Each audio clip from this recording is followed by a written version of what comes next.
अस्सलामुअलैकुम all viewers, welcome to my channel MCQs for you.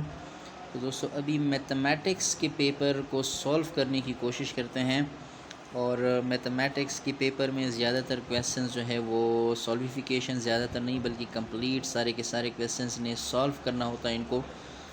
तो यहाँ पे हो सकता है मिस्टेक्स हो जाए, लेकिन हम सिर्फ कोशिश करेंगे कि आपको सिर्फ करेक्ट आंसर दिखाएं, क्योंकि सॉल्विफिकेशन इनकी थोड़ी सी मुश्किल हो जाएगी। सॉल्विफिकेशंस मैथमेटिक्स के स्टूडेंट्स और टीचर्स ऑलरेडी इसके कर चुके हैं, तो वहाँ से जो करेक्ट आंसर उन्होंने हमें दिए हैं सिर्फ वो करेक्ट आंसर आपके साथ शेयर करेंगे। बाकी इस पेपर के साथ प्रॉब्लम ये भी है कि इसमें डी ऑप्शंस बिल्कुल भी नज़र नहीं आ रहे। डी ऑप्शन कटे हुए हैं, पिक्चर ऐसी ली कि डी ऑप्शन सारे के सारे गायब हैं। नेक्स्ट पेज थोड़ा सा क्लियर है, लेकिन इस पेज में डी ऑप्शंस बिल्कुल नहीं है। और यहाँ पे एक प्रॉब्लम और भी है कि क्वेश्चंस के नंबर नज़र नहीं आ रहे कि कौन सा क्वेश्चन है, लेकिन मैंने अंदाज़ा लगाया है। अभी ये जो क्वेश्चंस हम करेंगे, यहाँ पे express 60 centimetre is a fraction of 2 metre.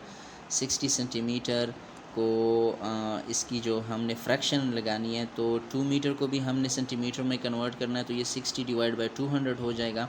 अब ये क्वेश्चन नंबर 5 है। इससे पहले जो क्वेश्चंस हैं 1 2 3 4 वो नहीं है इस पेज में। तो क्वेश्चन नंबर 5 से शुरुआत करेंगे। क्वेश्चन नंबर 5 मैंने थोड़ी सी डिटेल दे भी दी कि हमने फ्रैक्शंस में इसको लगाना है, तो 60 cm हमने ऊपर लिख दिया। 2 मीटर भी हमने, अगर इसको हम cm में कन्वर्ट करें 200 हो जाएगा।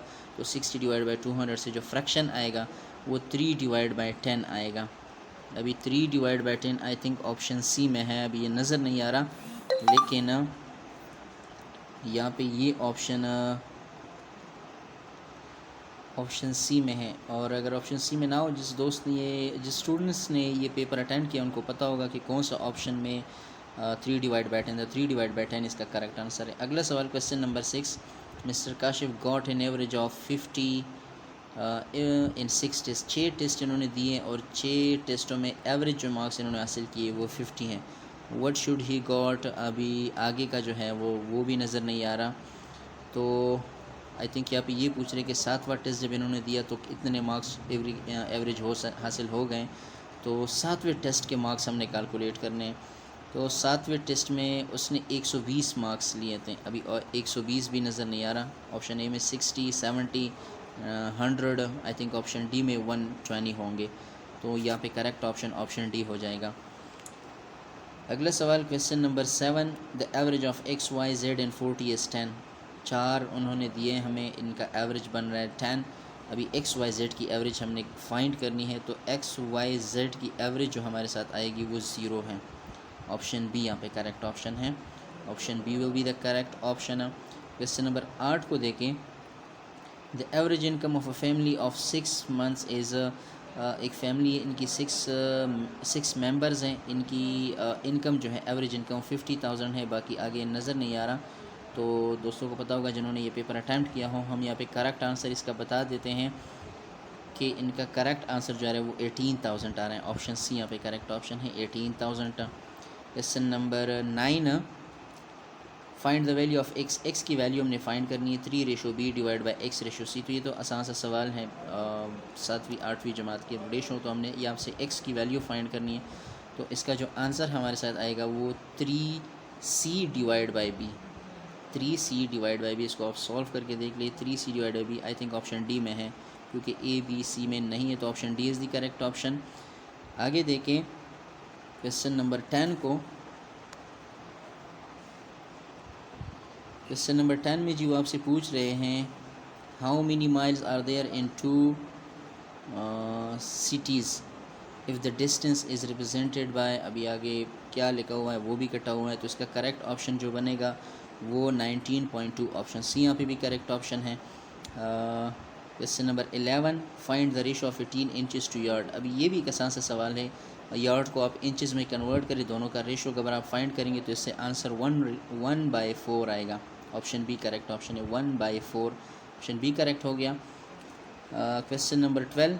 If a train travels 5/6 miles इन 1, अभी ये भी नज़र नहीं आ रहा। इतने मिनट्स में ट्रेन इतने माइल्स तय करता है। तो अभी 1 घंटे में ये ट्रैवल, अगर 1 घंटे में ये ट्रेन अगर इसी स्पीड से जाता रहा तो कितना डिस्टेंस ये ट्रैवल करेगा। तो इसका भी करेक्ट ऑप्शन जो है वो 40 माइल्स हैं। इसी स्पीड के साथ अगर वो जाता गया तो 1 आवर में वो 40 माइल्स डिस्टेंस तय करेगा। ऑप्शन सी करेक्ट ऑप्शन है। एंड क्वेश्चन नंबर 13 को देखें, the amount of petrol in the fuel tank is of 3 car a b c. अभी ये भी क्लियर नज़र नहीं आ रहा, बाकी इसके साथ कटा हुआ भी है। तो इसका जो करेक्ट आंसर है, correct answer 19.5 litre. Option A इसका करेक्ट आंसर है। और क्वेश्चन नंबर 10 भी इसके बाद कटा हुआ है, तो क्वेश्चन नंबर 10 नहीं है, ये क्वेश्चन नंबर 14 है। इसका करेक्ट आंसर जो आएगा वो 8 हो जाएगा। अभी 8 इनमें ऑप्शन में आई थिंक ऑप्शन डी में होगा, क्योंकि 32, 4, 6 और 8 ऑप्शन डी, तो ऑप्शन डी यहाँ पे करेक्ट ऑप्शन लगेगा। क्वेश्चन नंबर 15 की तरफ जाते हैं। ये क्वेश्चन भी यहाँ से फिर बाकी नहीं है। If a class of 40 students, 8 are short-sighted. If the students selected randomly, then the selected student will be no short-sighted. Short-sighted आई की बीमारी, आंखों की एक बीमारी है। 40 स्टूडेंट्स हैं, 8 को शॉर्ट साइटेडनेस हैं, तो इनकी जो है अभी सिलेक्शन हुई है रैंडमली। तो क्या आंसर हो सकता है इसका? इसका आंसर 4/5 आएगा। Option B is the correct option. And question number 16 को देखें, find the number of 5 liter permiculations that can formed। अब आगे ये भी नहीं है, तो इसके लिए जो नंबर यूज़ होगा इसको स्किप कर ले, इसको छोड़ दें, क्योंकि इसका नंबर अभी वाज़ेह नहीं है। क्वेश्चन नंबर, अगला सवाल जो है वो 17, आई थिंक इसका 17वां नंबर है। What fraction of the cake remains when 3/8 of the cake has been eaten. अगर केक है और 3/8 पोर्शन इसका खा लिया जाए तो बाकी कितना रह जाता है? तो इसका जो पोर्शन रह जाता है वो ऑप्शन सी है, 5/8 पोर्शन इसका रह जाता है अगर इतना इससे खा लिया जाए।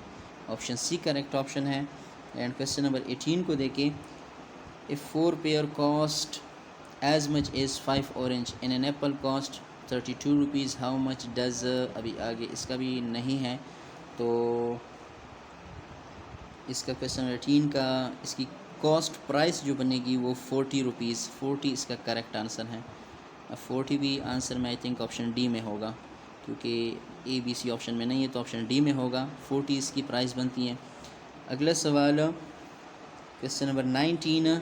क्वेश्चन नंबर 19 का जो आंसर आएगा, if a is equal to b cube and b is equal to √5 divide by c, what is the value of a when c is equal to 1/3।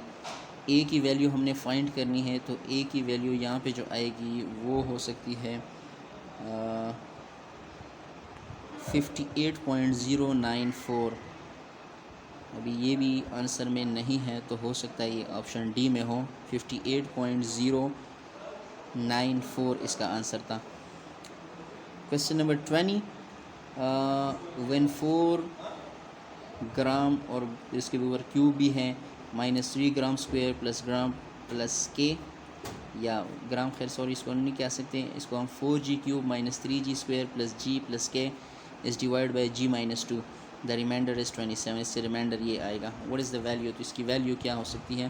तो इसकी वैल्यू जो आएगी वो 20 इससे वैल्यू आएगी, सॉरी 25।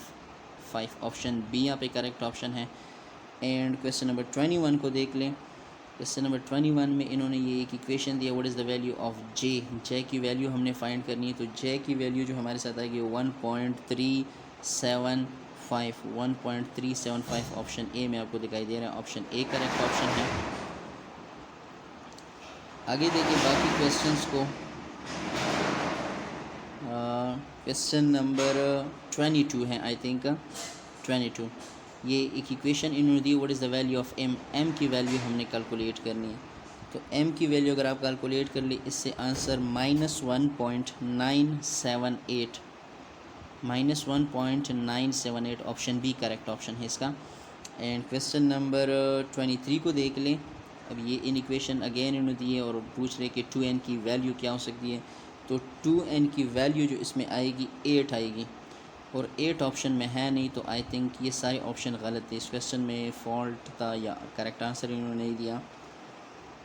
क्वेश्चन नंबर 24 को अगर आप सॉल्व कर लें, या जो जिन दोस्तों ने इसको सॉल्व किया है, जिन टीचर्स ने, वो इसके मुतल्लिक़ कह रहे कि इसका करेक्ट आंसर नहीं था, या तो स्टेटमेंट में गलती है या इसका करेक्ट आंसर नहीं दिया गया। तो नेक्स्ट पार्ट में इंशाल्लाह क्वेश्चन नंबर 25 वो शायद थोड़े से क्लियर होंगे, आपके साथ हाजिर होंगे। Thank you so much for watching.